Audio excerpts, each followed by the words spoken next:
আজকের বিষয়টা খুব গুরুত্বপূর্ণ এবং আপনারা খুব মনোযোগ দিয়ে শোনার চেষ্টা করবেন। আজকে আমরা মূলত anxiety, OCD, fear, phobia, others যে ডিসঅর্ডারগুলো আছে এবং যে ডিসঅর্ডারগুলোর মধ্যে প্রচুর পরিমাণে ভয় লাগে, প্রচুর সন্দেহ আসে, আমরা কি করব ভেবে উঠতে পারি না, অশান্তি লাগে, অস্থিরতা লাগে, এই বিষয়গুলো নিয়ে আমি আজকে আলোচনা করব।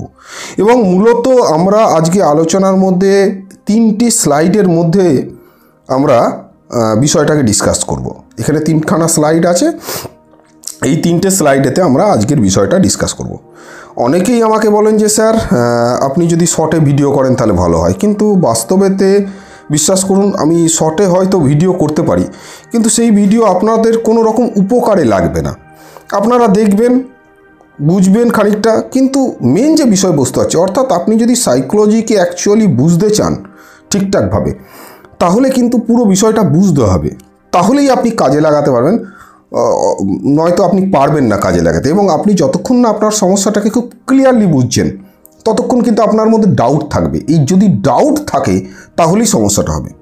এখন আমাদের যে ডিসঅর্ডারগুলো হয় মূলত অ্যাংজাইটিটা বেশি দেখা যায়, depression, anxiety, OCD, panic disorder, phobia, agoraphobia, তারপরে হাইপোকন্ড্রিয়াসিস মানে রোগ সংক্রান্ত বিষয় নিয়ে ভয়, অস্থিরতা, রাতে ঘুম হচ্ছে না, এই যে সারাদিন একটা পাজেল ফিলিং হয়ে থাকে আমাদের মধ্যে, আমরা কাজকর্ম বন্ধ করে দিই, এইগুলোকে খুব ভালো করে যদি হ্যান্ডেল না করতে পারেন, কেন হচ্ছে, কী জন্য হচ্ছে, তাহলে আপনি বিষয়টাকে নিয়ন্ত্রণ করবেন কী করে?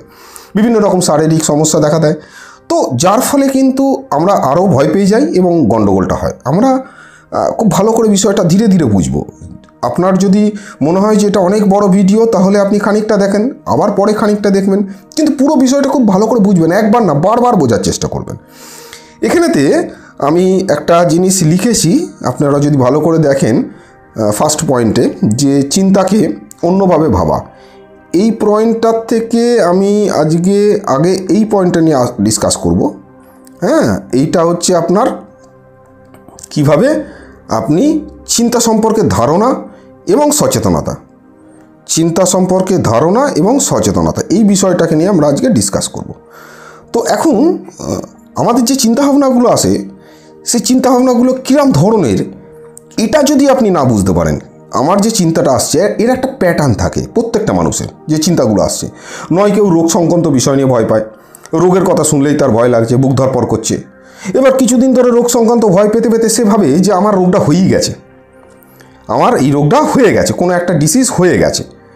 তো এবার ডিসিজ যদি হয়ে যায় তাহলে কী হবে, ডিসিজ হলে ডিসিজের সিমটমস আমার দেখা দেবে, তারপরে সে কী করে ডিসিজের সিমটমসগুলোকে মেলাতে থাকে, গুগল থেকে মেলায়, বিভিন্ন ভিডিও থেকে মেলায়, এবং তারপরে ধারণা তৈরি করতে থাকে যে এই সমস্যাটা আমার কিন্তু হয়েছে। তাহলে আগে বুঝুন যে চিন্তা যেটা আসছে সেটা একটা স্বাভাবিক বিষয়, আমাদের ব্রেনের একটা প্রসেস। প্রত্যেকটা মানুষের চিন্তা আসবে, ভয়ে থাকবে, টেনশান থাকবে, কিন্তু আপনার ভয়টা কীরকম ধরনের সেটা আপনি ভালো করে বুঝুন যে এটা সম্পূর্ণ মিথ্যা ধারণা বা মিথ্যা ভাবনা। আপনি এটা ভাবছেন, আপনি এটা ভেবে নিচ্ছেন যে এটা আপনার সাথে ঘটতে চলেছে। তো তার জন্য কি দরকার, যে আপনার যে চিন্তাগুলো আসছে তাকে একটু লিখে ফেলা দরকার। আপনি যদি তাকে লিখে ফেলেন যে আমার কি ধরনের চিন্তাটা আসছে, তাহলে আপনি কিন্তু ক্লিয়ার ধারণা পাবেন যে আমার কি ধরনের চিন্তাটা আসছে এবং আমার কি করার দরকার। না হলে কিন্তু আপনি খুব একটা ভালো বুঝতে পারবেন না। তাহলে চিন্তা সম্পর্কে ধারণা, এইটাকে ক্লিয়ার করুন আগে, যে আমার কি ধরনের চিন্তাটা আসছে, কি ধরনের ভয়টা আসছে, কি ধরনের সন্দেহটা আসছে, আমার সন্দেহটার পেছনেতে কি কি কারণ হতে পারে, আমার সন্দেহটা যেটা আসছে সেগুলোর মধ্যে প্রমাণ আছে কি না, বিষয়গুলোকে একটুখানি ক্লিয়ার করার চেষ্টা করুন। এরপরে কি করুন, আমি যেটা প্রথম পয়েন্ট ডিসকাস করিনি এইটা, এখানেতে আমি কি লিখেছি, যে চিন্তাকে অন্যভাবে ভাবা, অর্থাৎ চিন্তাকে অন্যভাবে ভাবা বলতে অর্থাৎ আমি একটি ছোট্ট উদাহরণ দিই। এক ভদ্রমহিলা যিনি আমাকে বলছেন যে আমার প্রচুর পরিমাণে ভয় লাগে যদি অ্যাম্বুলেন্সের শব্দ শুনি, অ্যাম্বুলেন্সের শব্দ শুনলে ওনার ভয় লাগে, মানে সাইরেনটার যে শব্দ, আওয়াজ শব্দটা শুনলে তার ভয় লাগে, তার হাত পা কাঁপে, তার বুক ধরপড় করে, তার মনে হয় যে এইভাবে সে অসুস্থ হবে এবং সেইভাবে সে অ্যাম্বুলেন্সে নিয়ে যাবে, হসপিটালে গেলেই সে মারা যাবে। এখন অ্যাম্বুলেন্সের সঙ্গে শব্দের সঙ্গে আমাকে নিয়ে যাবে, এর সম্পর্ক কোথায় আছে? অ্যাম্বুলেন্স যিনি চালাচ্ছেন তিনি কি আপনার বাড়িতে গিয়ে বলে এসেছেন যে দেখুন আমি এই পেশেন্টটাকে নিয়ে যাচ্ছি, এনাকে হসপিটালে গিয়ে রাখবো, আপনি তৈরি হয়ে থাকেন, তারপরেই আপনাকে নিয়ে যাবো, এমনটা কিন্তু বলেনি। কিন্তু উনি কি ধরে নিচ্ছেন যে ওনার সাথে এই ঘটনাটা ঘটবে। তাহলে অ্যাম্বুলেন্সের শব্দটা শুনে তার যে চিন্তাগুলো আসছে, তার এগুলো ভয়ের থেকে আসছে। তার মানে ভয়টা মুখ্য জায়গা, যে ভয়টার থেকে আমার বিভিন্ন শারীরিক সমস্যাগুলো তৈরি হচ্ছে।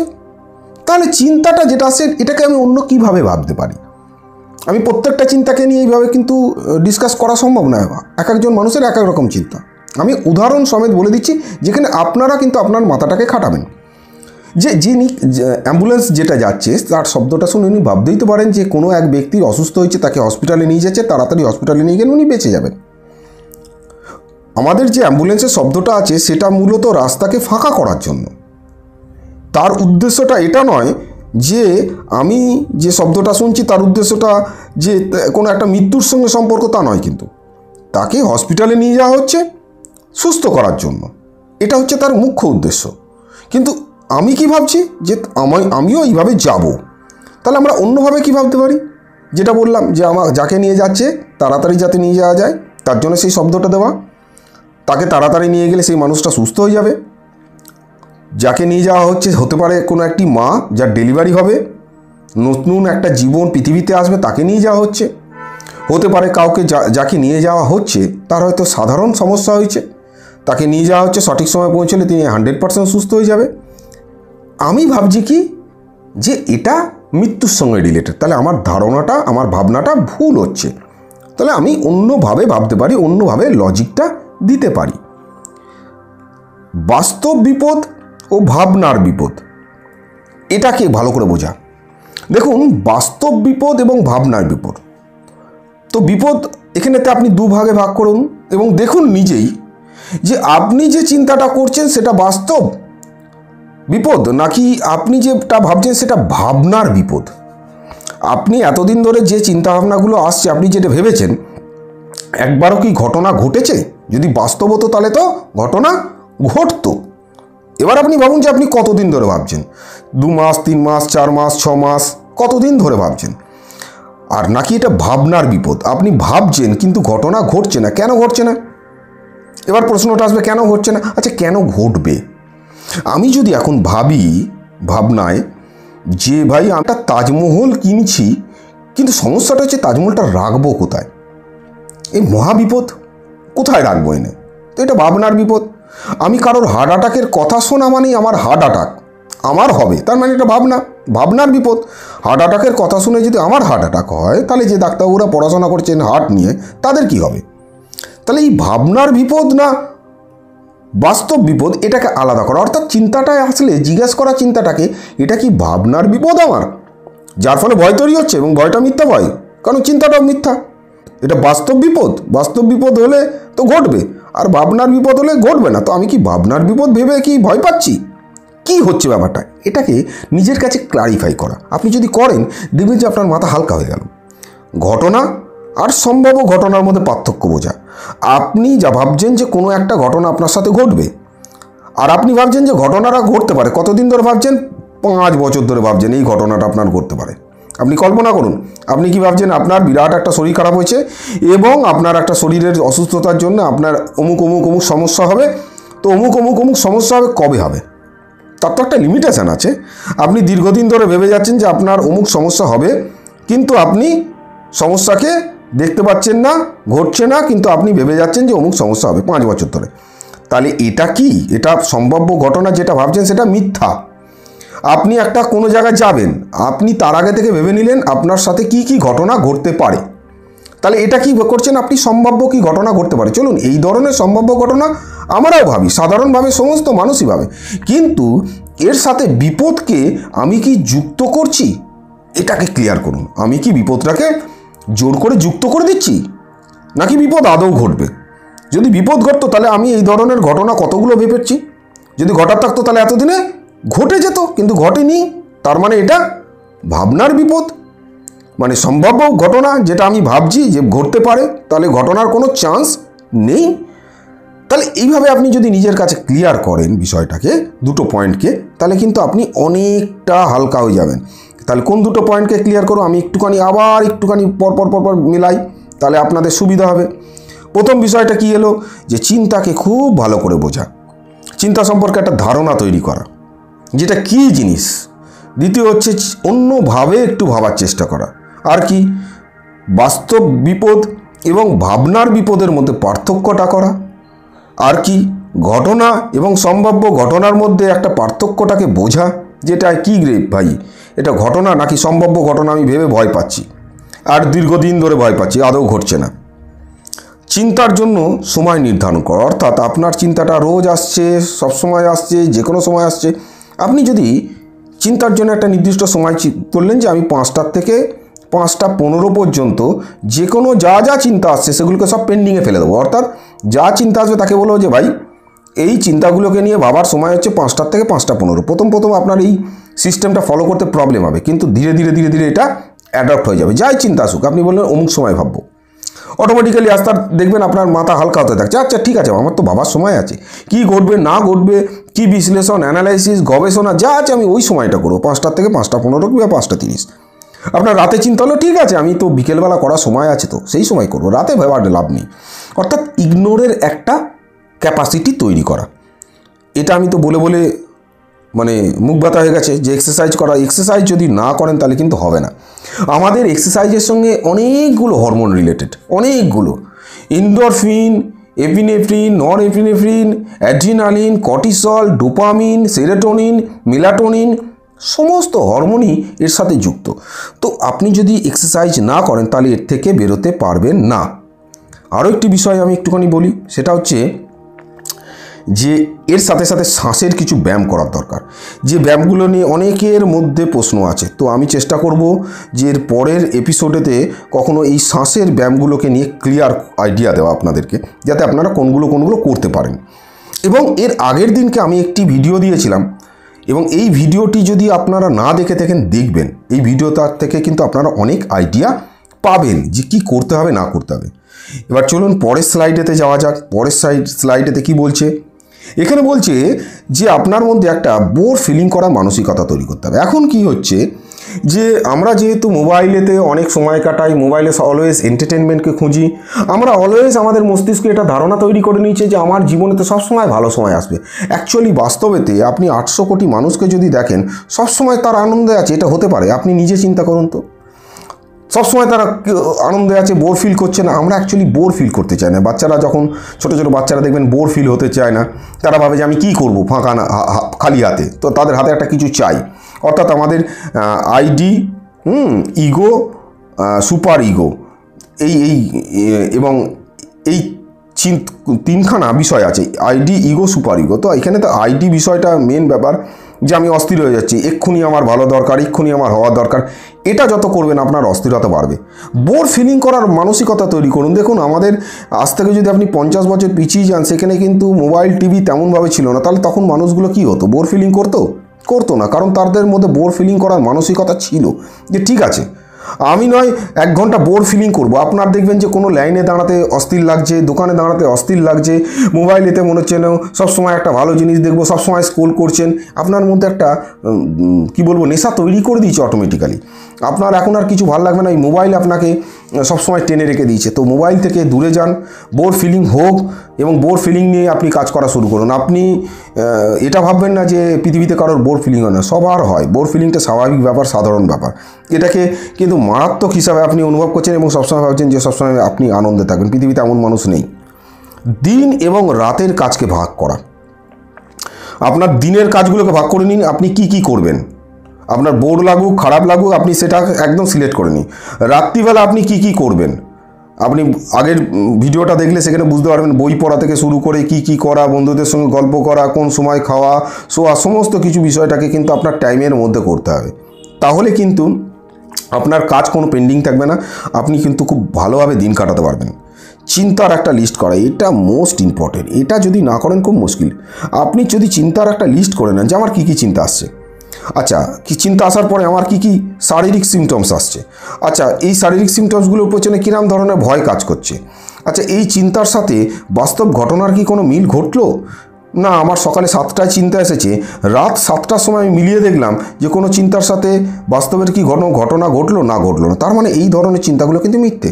আপনি যদি এই লিস্টটা করেন, ঠিক এইভাবে ভাগ করেন, তাহলে কিন্তু আপনি ব্রেনকে প্রেজেন্ট করতে পারবেন কোনটা ভুল চিন্তা, কোনটা ঠিক চিন্তা, কোনটাকে বিশ্বাস করবো, কোনটাকে করবো। জার্নালিং এটা কিন্তু অসাধারণভাবে কাজ করে এবং এটা কিন্তু প্র্যাকটিস করতে হবে।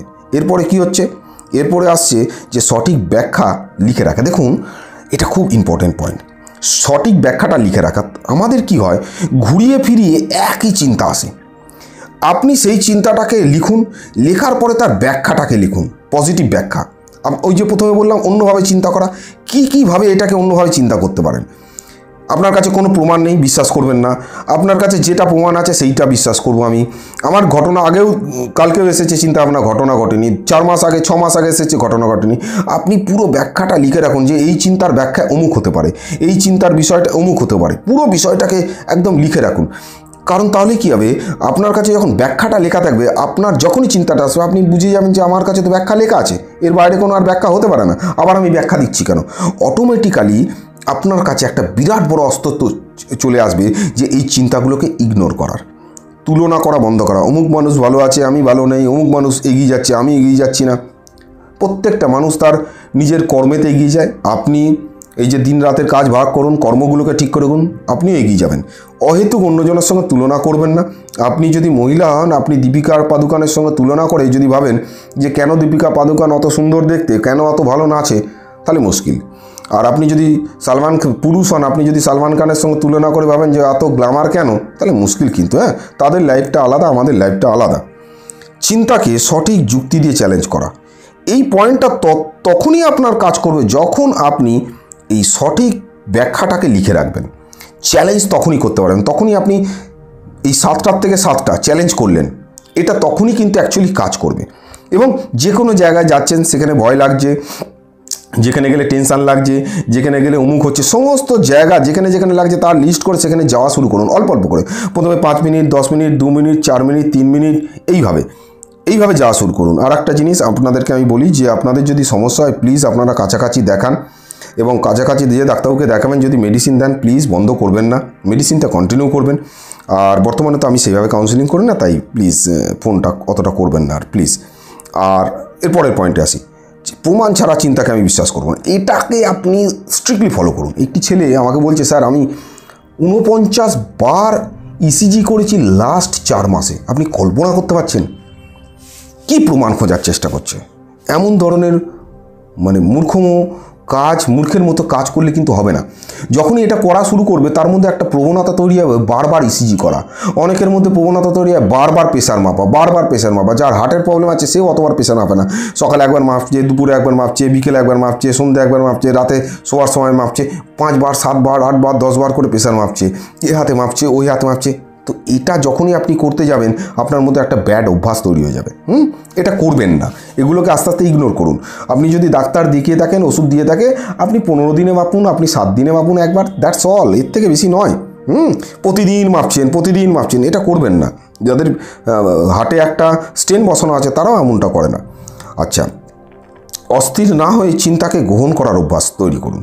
আপনি গ্রহণ করার অভ্যাস বলতে কি, আপনি যখন চ্যালেঞ্জ করবেন তখনই আপনার গ্রহণ করার অভ্যাস তৈরি হবে যে ঠিক আছে, দেখা যাক অমুক চিন্তাটা এসেছে, তো আমার কি ঘটনা ঘটতে পারে। গ্রহণ করা, অ্যাকসেপ্ট করা, ঠিক আছে আমার তো সারাদিনে তো 10টা চিন্তা আসে, 20টা চিন্তা আসে, একই চিন্তা বারবার আসে, তাতে কি হয়েছে, আমার তো সময়তে সেই 5টার থেকে 5টা 15, অসুবিধা নেই, চিন্তা এসেছে তখন ভাববো, যা হবে দেখা যাবে। তো গ্রহণ করা, আগে ঘটুক তারপরে দেখছি, এইভাবে তবেই কিন্তু আপনার মন কি মস্তিষ্ক ঠিকঠাক হবে। কারণ ভুল চিন্তাকে আপনি গ্রহণ করে রেখে দিয়েছেন, সঠিক চিন্তাটাকে তো গ্রহণ করুন। ভুল চিন্তাকে তো হাসতে হাসতে গ্রহণ করেছেন, গুগল দেখছেন, ও দেখছেন। আপনি যখন নিজের সাথে এইভাবে লেখা শুরু করবেন, তখন কিন্তু আপনার মধ্যে কনফিডেন্স বাড়বে। যখন বাড়বে, কনসেন্ট্রেশনও বাড়বে। আচ্ছা, নিজেকে দুর্বল না ভাবা, এইটাই হচ্ছে সবথেকে বড় জায়গা। আমাদের কি হয় যে আমরা প্রথমেই বলে দিই না অমুকটা হবে না, নিজেকে দুর্বল বলে ফেলা। আমি অমুক জায়গায় গিয়ে কথা বলতে পারবো না, আমি অমুকের সাথে মিশতে পারবো না, আমি ওখানে গিয়ে ঠিকঠাক করে পারফরমেন্স দিতে পারবো না, আমি কাজ করতে পারি না, ওরা কাজ করতে পারে, আমি পড়তে পারি না, ওরা পড়তে পারে। এই নিজেকে দুর্বল তৈরি করে দেওয়ার একটা প্রবণতা। আপনি কি করতে পারেন না পারেন সেটা সমাজ জানে, আর আপনি কি করতে পারবেন, আপনি যদি করেন তাহলে সমাজ দেখবে। এর মাঝখানে কোনো কিছু নেই। আপনাকে খেয়াল করে পৃথিবীর কেউ বসে থাকবে না। তাই আপনার মাথায় রাখতে হবে, নিজেকে দুর্বল বলে খুব একটা বুদ্ধিমানের কাজ না। আপনি যদি দুর্বল বলেন নিজেকে, আপনি কি সবল হয়ে যাবেন? না, হবেন না। তাহলে দুর্বল বলা ছেড়ে দিই না, তার থেকে অনেক ভালো। একদম এইভাবে ভাবুন, নিজেকে 100% কাজে ব্যস্ত রাখা, এটা মোস্ট ইম্পর্টেন্ট। নিজেকে কাজের মধ্যে ব্যস্ত রাখা, চিন্তাগুলো যখন আসবে বিছানাতে শুয়ে না থেকে নিজের কাজে ব্যস্ত থাকা, তাহলেই দেখবেন আপনার ডেলি রুটিনটা নর্মাল থাকছে, মেনটেন করতে পারছেন এবং অনেক বেটার লাইফ পাচ্ছেন। আর কয়েকটা জিনিস আমি একটুখানি বলবো আপনাদেরকে, যে পুনরায় আগের বিষয়টা থেকে ক্লিয়ার করে, যে এই যে বিষয়গুলো বললাম এর মধ্যে এক্সারসাইজ মোস্ট ইম্পর্টেন্ট। কী ধরনের এক্সারসাইজ করবেন আমি আগের দিনকে একটি ভিডিও দিয়েছি, আমি কি ধরনের এক্সারসাইজ করি তার ভিডিও দিয়েছি। আপনারা মোটামুটি সেই ধরনের এক্সারসাইজ করতে পারেন। ব্রিথিং এক্সারসাইজ নিয়ে আমি পরবর্তী সময় ভিডিও দেবো, আপনারা সেগুলো ফলো করে সেগুলো করতে পারেন। আপনারা অবশ্যই কাছাকাছির একজন মনোরোগ বিশেষজ্ঞকে দেখান, উনি যেটা বলবেন সেই অনুযায়ী চলুন, কাউন্সেলিং করান কাছাকাছি। আমি যে ভিডিওগুলো দিই সেগুলো খানিকটা ফলো করতে পারেন। সেগুলো ফলো করলে আপনার অ্যাওয়ারনেস বাড়বে, সচেতনতা বাড়বে। যদি এই আলোচনা থেকে এমনটা মনে হয় যে আপনার না কোনো একটা পয়েন্ট বুঝতে পারলাম না, কোনো একটা বিষয় আমি জানতে পারলাম না, বা এই পয়েন্টগুলোকে আরও ডিটেলস আলোচনা করুন স্যার, কোন পয়েন্টটা আলোচনা করবো আপনারা লিখে দেবেন। আমি অবশ্যই সময় পেলে আবার ডিসকাস করবো, আবার আলোচনা করব। থ্যাংক ইউ ভেরি মাচ, ধন্যবাদ।